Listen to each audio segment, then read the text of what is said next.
who were involved in the discussion on biodiversity, on Africa, and digital, and then partner organizations and international organizations and regional organizations that have participated in this G7. As with President Trump, I'd like to emphasize the unity, the tremendously positive spirit during the summit. It doesn't mean that we miraculously agreed on everything, but there are a lot of ideas, very powerful ideas that were generated by the summit. That's important, and this is precisely what these events are meant to achieve, and this is why they're so useful. There are two main moments during this G7. One, when the heads of state and government have been able to exchange ideas, strategic ideas on the global economy and major crises in a very informal context, whilst expressing powerful and concise ideas. I think this is one of the strengths of the G7 at times of variability, uncertainty.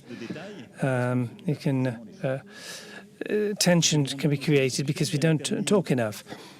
Anyway, we've had discussion that's enabled us to agree on a declaration of heads of state government, which I'll circulate in a few moments, which runs to one page.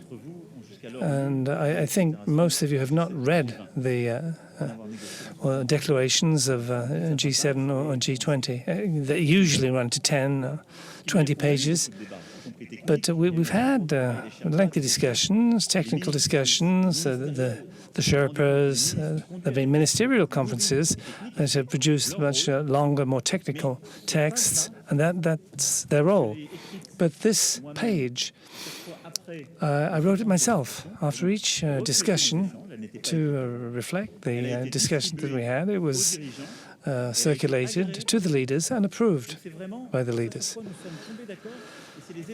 So this is what we've agreed on. It's a consensus, very simple consensus, expressing a clear, strong vision. So on this first part of the G7, we have had discussions on international trade. That was yesterday morning. And on that occasion, we recalled that the G7 was attached to stability of the global trade, and we asked our finance ministers to work on the recommendations. And when you look at the global environment, there are a number of sources of concern: instability, slowdown, regional slowdown, particularly in Europe, which should lead us to reflect on our current economic model. A few months ago, it was said that with interest rates so low that there could be no economic development. And we've also been looking at stimulus mechanisms. And this is a discussion that's particularly important for the Europeans.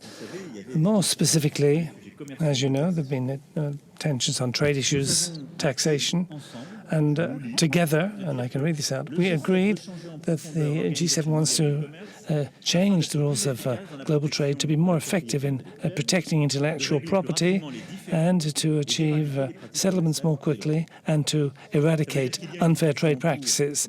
So there's a discussion underway between the United States and China that's very important. But all of the members of the G7 want to see us organizing ourselves to be more effective and to overcome what has weakened us in the past.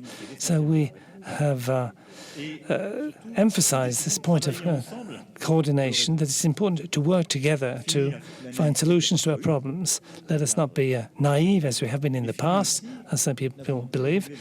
But we're also expressing our will not to resolve it on purely bilateral terms, but together. The other point is that we said that G7 is going to strive to achieve an agreement in 2022 to abolish regulatory barriers and improve taxation within the context of OECD. I said this in the press conference just now with President Trump. We've been defending this position for several years now. There's an international system of taxation which has gaps, which is quite understandable because it was designed at a different period of time. So we said that tax optimization is unacceptable on the part of certain actors. Base erosion, profit shifting, BEPS as it's called at OECD. So there are these large companies that transfer their profits to low tax jurisdictions or zero tax jurisdictions to avoid taxation. So what are we doing to solve the problem? We've concluded an agreement at OECD, and we've defined this BEPS agreement on base erosion, profit shifting, and we are working together. And so we're going to do the same thing on activities that are currently not taxed. And so we've decided to do this together, and this is much more effective than a single French tax. We adopted this tax. I say this for the French journalists here. We've carried out the fight at OECD at the European level, and MPs and journalists said, but if you lose, are you going to continue to say it's not going to be an agreement? And we'll say, well, if we can't agree with the others, we're going to do it on our own. In fact, there are 10 countries now who have agreed to introduce the tax.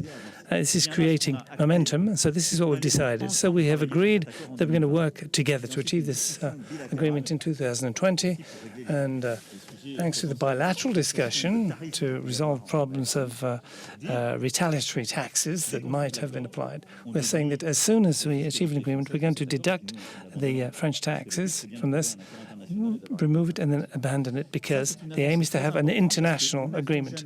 This is very important because within the G7, at the level of heads of state and government, we never agreed on that before.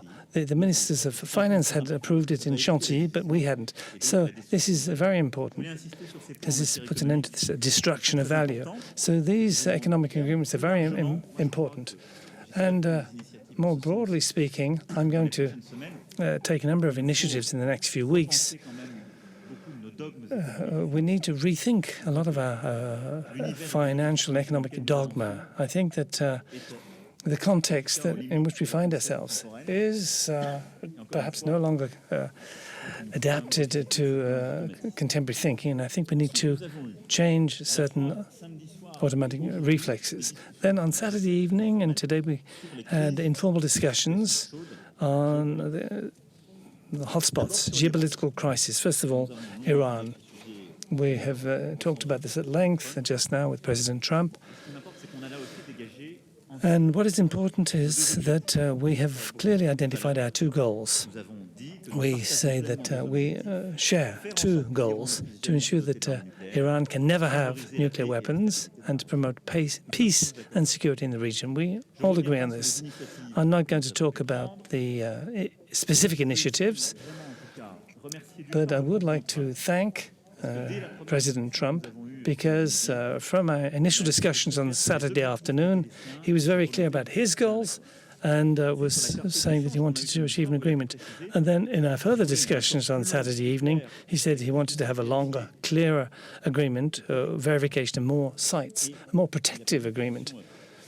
And this has enabled us to progress in parallel, thanks to the discussions between the Minister of Foreign Affairs and also discussions with the Minister of Finance and his counterpart on technical questions, which have enabled to address these questions in more depth. I'd also like to thank Chancellor Merkel and Prime Minister Johnson, because we've been working very closely with both of them. We constantly work in close cooperation with the three European countries that are signatories of the JCPOA, and I think this cooperation is very important. And so Germany and Great Britain has been constantly involved in this work and in this initiative. We haven't achieved everything. We have to be very cautious, very humble. But I think that the seven have been able to define what it is that we're trying to achieve: unity, clarity, and to calm things down. And then on the technical level, we have begun a discussion amongst ourselves, not with Iran. And then France has been able to continue discussing with Iran, and we'll be able to continue this in the light of what we've achieved here. And we have come up with a positive message on the acceptability of a meeting, both on the American side and the Iranian side, whilst remaining very cautious. But on both sides, if they acknowledge that such a meeting is useful, if you find the right format at the right time, then it'll go ahead. So I think this can contribute to de-escalation. I think it'll be a useful solution. We're going to continue working for this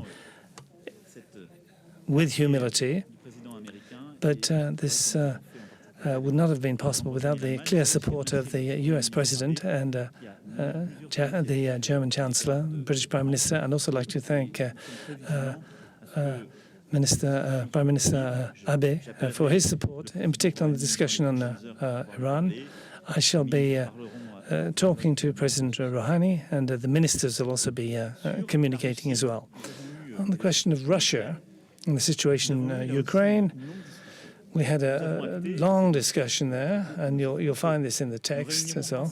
We said that we're going to be having a meeting of heads of state and government in the Normandy format in September. I started this discussion with President Putin in Brégançon just about a week ago, almost to the minute, and we agreed on such a meeting, and we agreed that President Zelensky was in agreement for such a meeting. I think the conditions are now met for a meeting of heads of state and government. And this is something that we've been working on for several years now, and we have to remain vigilant and humble. But over the next weeks, I think we can make real progress, perhaps even in the next few days, in the light of some of the discussions we've had. Operational discussions on prisoners, on the front lines, on the political situation. And together with the Chancellor, we're going to suggest dates to President Zelensky and to President Putin. However, the discussion did not enable us to have a consensus on inviting Russia to come back to join us around the table. You know, the rules of G7 is that everyone agrees that you have to have unanimity to invite a new member around the table. It's a decision of the inviting country to invite a country as a guest, but the decision to invite them to join or rejoin has to be unanimous. So we've had a discussion, and it was considering what happened in the US, and as long as the Ukrainian crisis is not resolved, they can't be invited back into the G8. But at the same time, we agreed that it was important to talk to Russia, because they're involved in all of these regional crises. And I took the initiative last Monday, and we're going to be having discussions with Russia and Germany in the Normandy format, and we're also going to be able to discuss the Syrian crisis. We also talked about Libya, and on this we had an enlarged discussion on this, G7, and yesterday afternoon we also had African countries, regional organizations, and the Secretary General of the UN. And the clear message that came out of our discussions is, first of all, our unanimous support. Members of G7, the African countries, and the African Union, so there was South Africa, Egypt, Burkina Faso, Senegal, and also President Faki, as Secretary General of the African Union.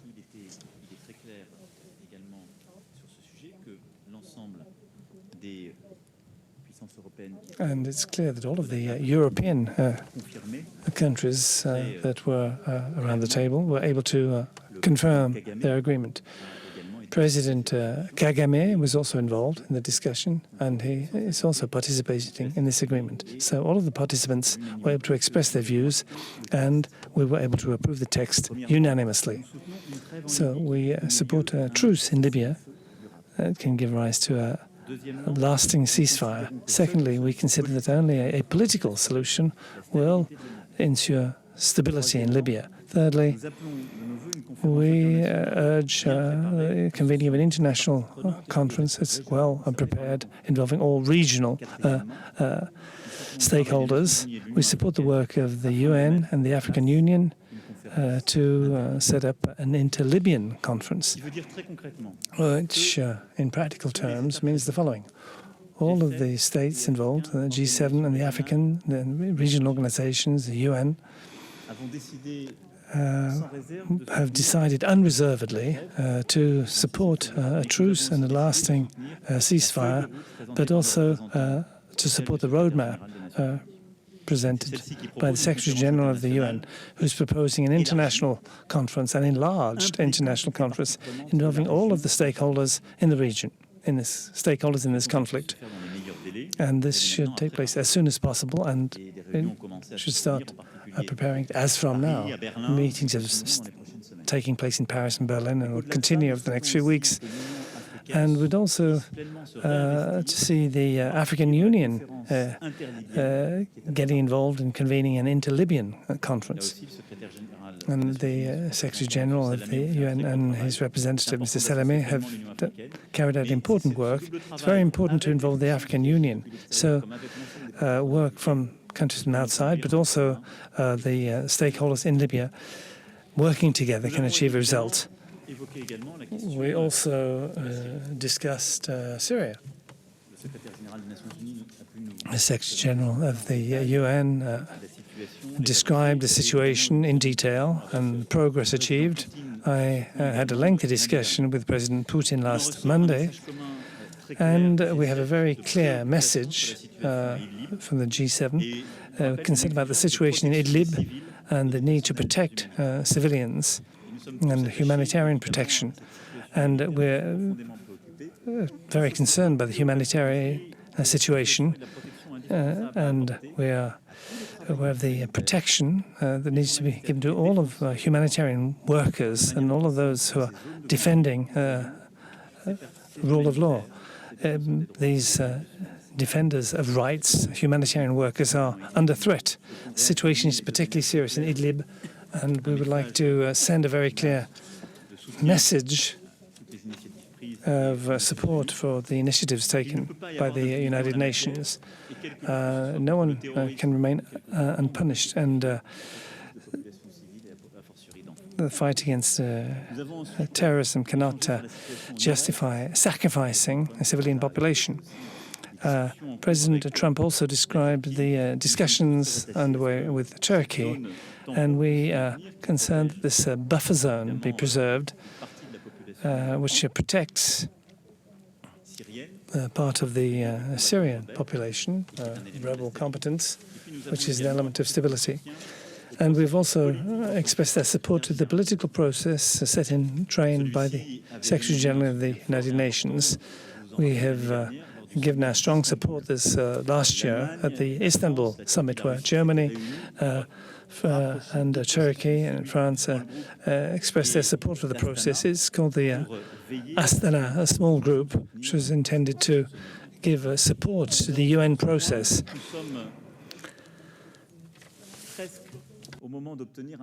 And we're close to an agreement on setting up a constitutional committee supported by the UN. I'd like to pay tribute to the work of the Secretary-General of the UN, who's resisted all the pressure and who's finalizing this constitutional agreement.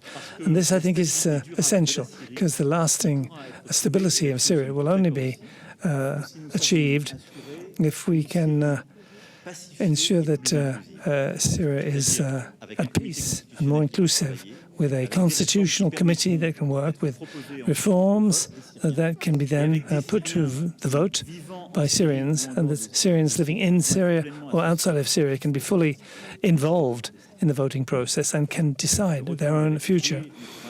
And the return of refugees can only be decided when safety in the country of origin can be assured. And I've discussed this with the UNHCR. As regards North Korea, we also had a discussion this afternoon in a G7 format. The G7 is attached to finding a solution to achieving a complete, verifiable, irreversible denuclearization. And Prime Minister Abe also emphasized the importance of full respect of human rights and the question of abductions, that the question of abductions be dealt with and settled. This is a particularly important issue for Japan, but for all of us, in fact. And President Trump has also described the initiatives that he has taken over the last few months, his contact with the president of North Korea. And we also had a discussion on Hong Kong. And on this, we, I think, have adopted a clear message. We affirmed the importance of the Sino-British agreement of 1984 on Hong Kong and call for the end of violence. And it's very important to ensure that the agreements, the treaty concluded between Great Britain and China, that what was agreed between those countries should continue to be fully respected, and the situation should remain under control. So these are the main strategic issues that were discussed in this G7 format.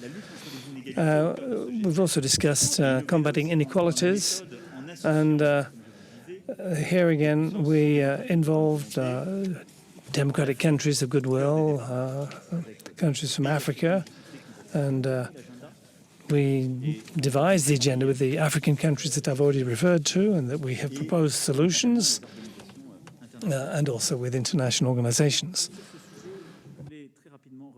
And on this topic, I would like to come back to some more initiatives to inform you. To combat contemporary inequality, we need to act effectively to change the operation of the market economy and major economic stakeholders. We discussed this yesterday afternoon, and in this respect, I'd like to mention several initiatives. The B4IG, Business for Inclusive Growth, which was established with cooperation of the private sector, and which was discussed during that session.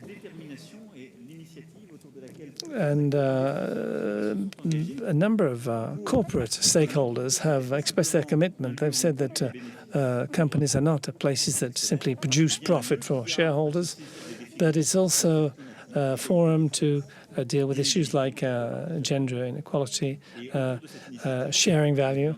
And we have had a discussion on these topics, and we support these initiatives.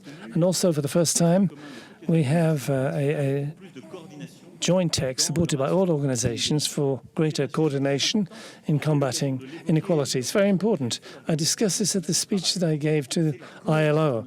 In other words, it's important for us to be consistent globally. We tend to defend one position at a WTO or the IMF, and then a different one when we're at the ILO. So it's important for all of these organizations to work on our behalf, coordinate, so that we can have a growth agenda, pro-climate and pro-fairness. We want to achieve greater justice, but effectiveness. When inequalities occur between countries, this is a destabilizing factor. It can be a source of war, conflict, and if you have inequality within national society, this weakens democracy and means sustainable growth is weakened. And in that context, we also agreed to progress on a proactive agenda on gender equality. Gender equality was also discussed yesterday afternoon. The Biarritz Partnership for Equality has enabled us to draw the conclusions of the excellent work carried out by the Constitutional or the Advisory Council on Gender Equality, which was initiated by the Canadian government. And a report has come out with several recommendations for action, with recommendations approved by states to take measures to improve equality by legislative means, basing on best practice for different countries. I have committed to introducing best practices that exist in either the United States or in Europe, and this based on the proposals from this advisory council. And it is obvious that in all developing countries we need to improve women's access to land rights. This will improve the empowerment of women particularly in the African continent. Access to land rights is not equal, and women don't have rights, the same access to loans. And we've also launched the Fund for Victims of Sexual Violence. This was presented by the two Nobel Prize winners, Gamada and Mr. Mukwege. This is a lifelong commitment, the work of Mr. Dr. Mukwege. And we have committed to provide $2 million to this fund so that it can get started this autumn and provide for the repairing as well as the reparations for these women victims of violence. And we have also launched the AFAWA, Affirmative Financial Action for Women in Africa. This is this was devised by Angela Kidjo, supported by the African Development Bank, and that we have supported, and we have raised $251 million, and France has committed $130 million to this envelope. And this is an illustration of what I was just talking about, creating financial structures that will enable African women to have access to loans and to become entrepreneurs. Because in Africa, at the present time, in many places, women don't have access to credit and therefore cannot start their own businesses. And combating inequalities also involves climate policy, which we discussed yesterday and this morning. And here we have made progress on a number of topics. First of all, we have launched an initiative at the beginning of the summit on Amazonia. We had a long discussion on Saturday evening, and we have described the initiatives. I'm not going to say any more about that now, but I'll answer your questions. But we've already had an ad hoc press conference on that topic. And to combat these climate inequalities in the context of biodiversity, we've also taken some very important initiatives. And first of all, for the summit to be organized by the UN Secretary General in September, we are mobilizing our efforts, mobilizing pledges to the Green Fund. This, you know that France, together with Jamaica, was mandated by the UN Secretary General to help with the financing and to provide assistance together with other developed countries. Countries have doubled their contributions, France, Germany, and the UK. And so mobilizing something like $5 billion for the replenishment of this fund. And this is an important initiative which was eagerly awaited for 4.8 billion euros. So still on the climate, we discussed biodiversity, and at the level of heads of government and state in the enlarged form, G7, but the partner countries as well, countries that are important for biodiversity like South Africa, Rwanda and India, to mention just a few. We formally adopted the Charter on Biodiversity. And this is really a first. You may recall that a few months ago, international experts adopted a report on biodiversity, the IPBES, and it's the equivalent for biodiversity of the IPCC for climate. This gave rise to a common statement, and now the heads of state and government, at the first time, this Charter on biodiversity has been adopted, and we now have to move on to the practical side. So this is an important historical commitment. Now we have to define dates, define targets, and flesh out this agenda. There will be a Congress on Marseille in June next year, and also a COP in China in the second half of 2020. So these are all very important elements.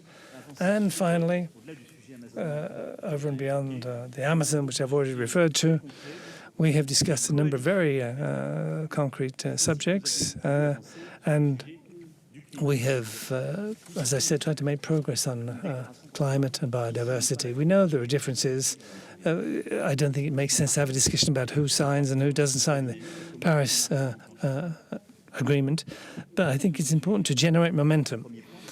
So the first point, I said this just now in my conference with President Piñera, we're continuing to work on the Paris Agreement. This doesn't directly concern the G7, but the Russians have agreed to start the process of approval and ratification. I think it'll be completed in the next few weeks. I had a very discussion with this on President Putin, so that's a very good start because ratification has been blocked there. And then if we want to implement the Paris Agreement, to make progress with this agenda, we need to strengthen our commitments and commit to carbon neutrality by 2050. It's in the Paris Agreement, but we talked about our commitments out to 2030 hitherto. And as you know, we have adopted several initiatives. There were two of us, France and Netherlands, 6 months ago. And then 6, 8, with practically everybody's on board now. And you heard the future president of the Commission, Madame von der Leyen, who supports this agenda. And we've also managed to convince China, who have joined the process. They made a commitment in Osaka, gave a text to the foreign ministers. And in the coalition for carbon neutrality at the G7, there are other countries that have joined us, in particular India, and this is major progress. We've also made progress on other specific topics. A coalition to reduce HFC gases that you find in air conditioning units. Perhaps they haven't been fully utilized this afternoon, but nevertheless, it's a very good thing for climate balance. I see we've been suffering collectively, but these HFCs are extraordinarily harmful and have a worse impact on global warming than CO2. So we needed a commitment by industry, but also by countries like India. So this HFC coalition we set up a few months ago, and it was concluded last Thursday with the agreement of Prime Minister Modi. And then another agreement has been achieved on maritime transport. This is a sector that generates a lot of emissions, and with all of the participants in this sector, and I'd like to thank the French ship owners, a large French shipping company, but we managed to achieve broad agreement with firm commitments, which was recalled by Mr. Picard, Mr. Sade in Paris, not to use the northern route. That's very important because the global warming and ice melting is opening up the northern route, and they have said that they are not going to do business on the back of global warming. So this is a very effective measure to reduce emissions, and they've also committed to innovate and to increase innovative practices. And one further mention, another initiative in the field of emissions. This is the garment industry, textiles. For the first time, several dozen stakeholders in the textile industry have entered into a commitment to reduce waste and emissions in their sector. The textile industry is the second most polluting in the world after the oil industry. They represent more emissions than international aviation and maritime transport together.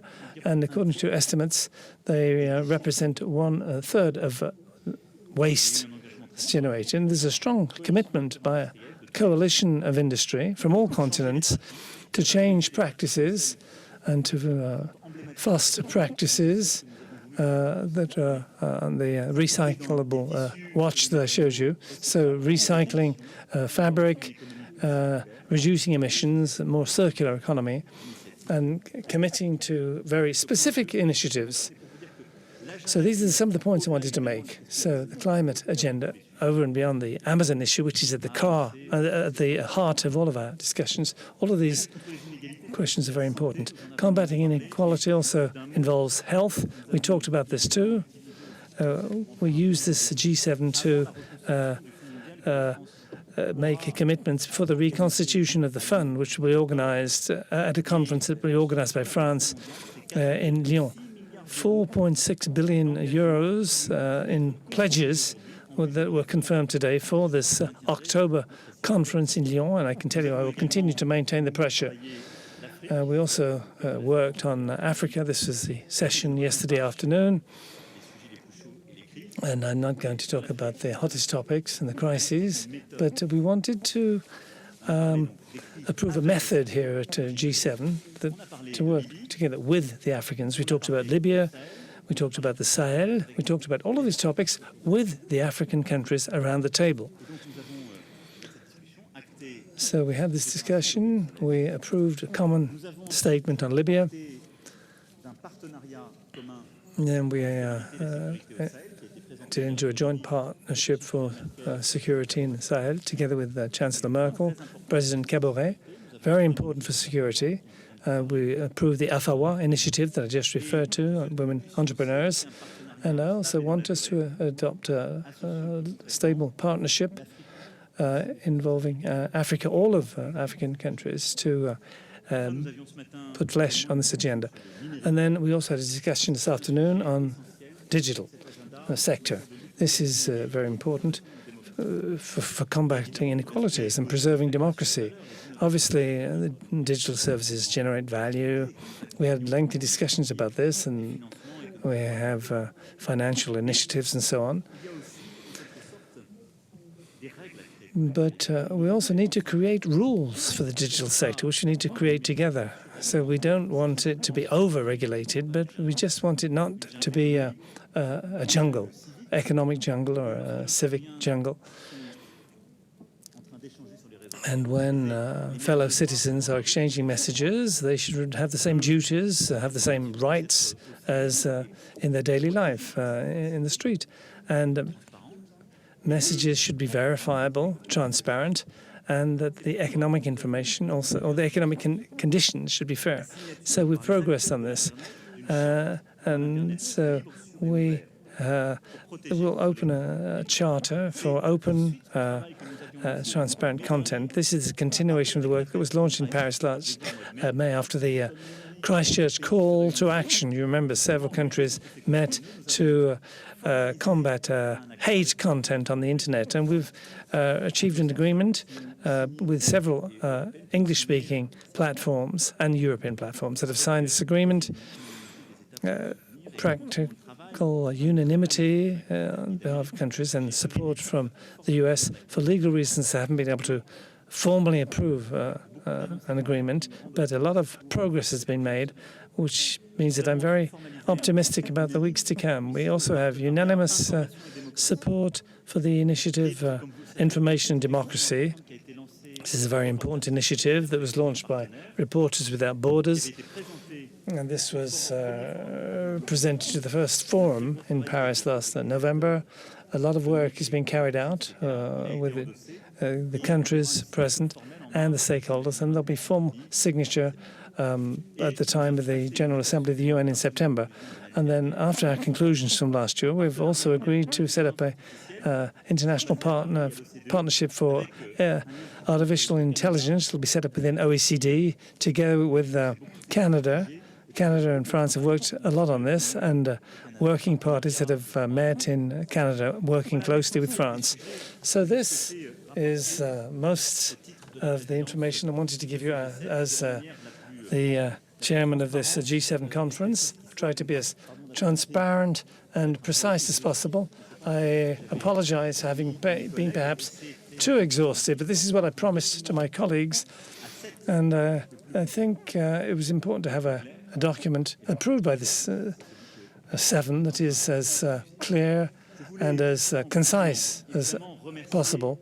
And in conclusion, I'd like to thank all of the people involved, heads of state and government who are present here. I'd like to thank the Prime Minister Trudeau, who was the president of the G7 before France and who took a lot of initiatives and enabled us to make progress. I also like to thank President Trump, who will be taking over the presidency.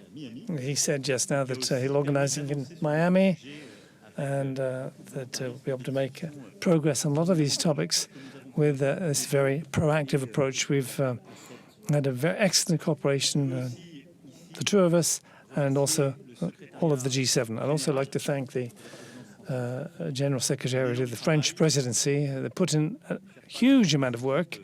The Sherpas, the French diplomatic team, the ministers and their teams. Because this is work that goes on in the background that you probably don't appreciate, but that has gone on for months. A lot of night sessions that has made it possible to create this forum that has been highly appreciated by our colleagues and to ensure that everything has gone off smoothly. So I'd like to thank the General Secretary of the Task Force, the ministers, the Sherpas, the teams working with the Sherpas, and for the efficiency with which you've all worked. I'd also like to thank the town of Biarritz and its inhabitants, the holidaymakers. Obviously, we've upset the normal pace of life. I shall be talking to people at the town hall just now to explain what we're doing to support the town and business people. And then finally, follow-up. As with the One Planet Summit, we're going to introduce independent follow-up of all the commitments. So together with the NGOs, we're going to set up this follow-up mechanism to assess or to ensure accountability, to ensure that these commitments really have an impact on people. So I commit to this independent follow-up process and also commit to do what we said we would do, and I hope that this summer of 2019 will be one of the least expensive in history, perhaps the least expensive, 10 times less expensive than the previous one. I looked at the figures at the previous G7s that France organized in Deauville in 2011, 40 million, 31 is spent. This time, 36 voted and 21 million spent. So it's been a sober summit. We wanted to live up to our responsibilities, and I'd like to thank all of the sponsors, the partners.